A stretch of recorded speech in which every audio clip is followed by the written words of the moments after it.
आपको लेकर चलते हैं खैरथल, जहां पर इस वक्त केंद्रीय मंत्री भूपेंद्र यादव संबोधित कर रहे हैं। आइए आपको सुनाते हैं। जो पेपर लीक का पाप किया था उस पर सख्त कार्रवाई हुई है, जिसकी लोगों में बहुत प्रशंसा का भाव है। मैं ये भी कहना चाहता हूं कि मैं पूरे चुनाव कैंपेन के दौरान देख रहा हूं, इस बार जो ये चुनाव पूरा हो रहा है, ये चुनाव कोई किसी को बदलने के लिए नहीं हो रहा है। ये चुनाव प्रधानमंत्री नरेंद्र मोदी जी की प्रो गवर्नेंस नीतियों के कारण हो रहा है, प्रो गवर्नेंस नीतियों के कारण। और इसलिए गांव में जब हम जाते हैं, कुछ कहते हैं, तो सबसे पहले बुजुर्ग आशीर्वाद देते हैं कि चिंता मत करो, आएगा तो मोदी ही।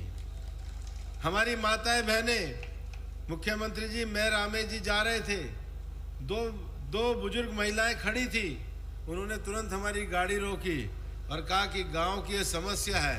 हमने कहा करेंगे, बोले कर लेना, पर चिंता मत करो, वोट फूल छाप पे ही है और आएंगे तो मोदी ही। ये हमारा सौभाग्य है कि हमारे प्रधानमंत्री आज यशस्वी तरीके से पूरे देश और दुनिया में भारत का नाम रोशन कर रहे हैं। आज भारत जो विश्व का नेतृत्व कर रहा है, आज भारत जो दुनिया की 5वीं अर्थव्यवस्था बना है, आज भारत जो क्लाइमेट एक्शन का प्रतिनिधि बना है, आज भारत जो दुनिया के विकासशील देशों का नेता बना है, आज भारत जो दुनिया को एक नई राह योग के माध्यम से दिखा रहा है, वो माननीय प्रधानमंत्री नरेंद्र मोदी जी का नेतृत्व है। और इसलिए जिस मोदी गारंटी पे हम लोग वोट मांगकर आए हैं, वो गारंटी गवर्नेंस की है, वो गारंटी गरीब कल्याण की है, वो गारंटी सबका साथ सबका विकास की है, वो गारंटी भारत को गौरवशाली बना करके और दुनिया का सबसे विकसित देश 2047 में बनाने की।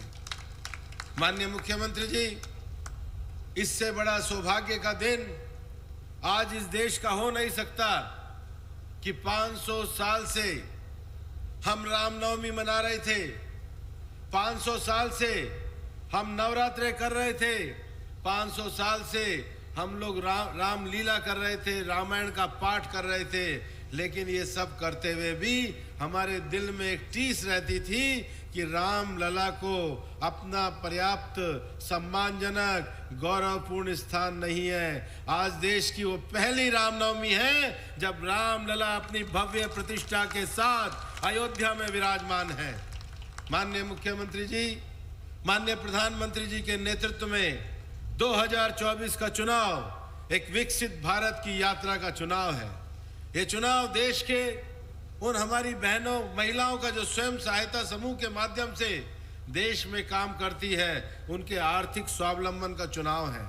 ये चुनाव भारत के गांव के गौरव का चुनाव है। ये चुनाव भारत के युवाओं के सपनों के भारत का चुनाव है। और इसलिए हमने अपनी लोकसभा में भी ये तय किया है, विजय तो हम प्राप्त कर ही रहे हैं, क्योंकि विजय तो मोदी जी की गारंटी की है, पर हम हर बूथ पे 370 वोट को जोड़ करके विजय को प्रधानमंत्री जी के सम्मान के लिए 400 सीट वाली बनाना चाहते हैं। मैं अंत में यही कहना चाहूंगा कि कांग्रेस वालों ने अलवर में बहुत झूठ बोले, हमने किसी एक का जवाब नहीं दिया। बाबा भर्तृनाथ की धरती है, उनका जो रोड शो हुआ रथ ही बीच में समाप्त हो गया। ये संकेत समझ लेना, कांग्रेस का रथ अलवर में नहीं चला है, सिंह द्वार से आवाज ये नरेंद्र मोदी जी की आई है। और इसलिए कांग्रेस के सारे झूठ खत्म हो रहे हैं, कांग्रेस का हर झूठ नेस्तनाबूद हो रहा है। देश की जनता आज माननीय नरेंद्र मोदी जी के नेतृत्व में विकसित भारत को बनाने के लिए आगे उमड़ रही है। और मैं अंत में ये कहना चाहूँगा, और मैंने कहा भी है, कि मेरे अलवर लोकसभा क्षेत्र में 2.25 जिले हैं, लेकिन 2 जिलों के हेडक्वार्टर हैं।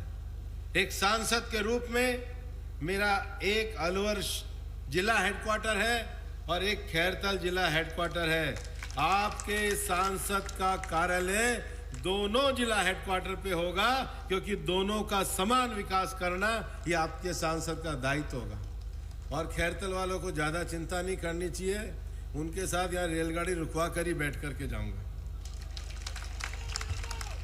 और मैं ये कहना चाहता हूँ कि जिस विजन पे माननीय मुख्यमंत्री जी बिजली, पानी, संकल्प पत्र और सुरक्षा पे आप चले हैं, और जो भारतीय जनता पार्टी ने अपना संकल्प पत्र लिया है, मैं आपको विश्वास दिलाता हूं कि जो काम पानी पे आपने उठाए हैं, हम निश्चित रूप से पानी के डार्क जोन के विषय पे आपके साथ और केंद्र में माननीय प्रधानमंत्री जी के नेतृत्व में अलवर की धरती को हरा भरा बनाने का पूरा काम करेंगे, घर घर पानी पहुंचाएंगे, और विकसित गारंटी की मोदी जी की गारंटी से अलवर और खैरथल और हमारे बहरोड को भी विकसित बनाएंगे।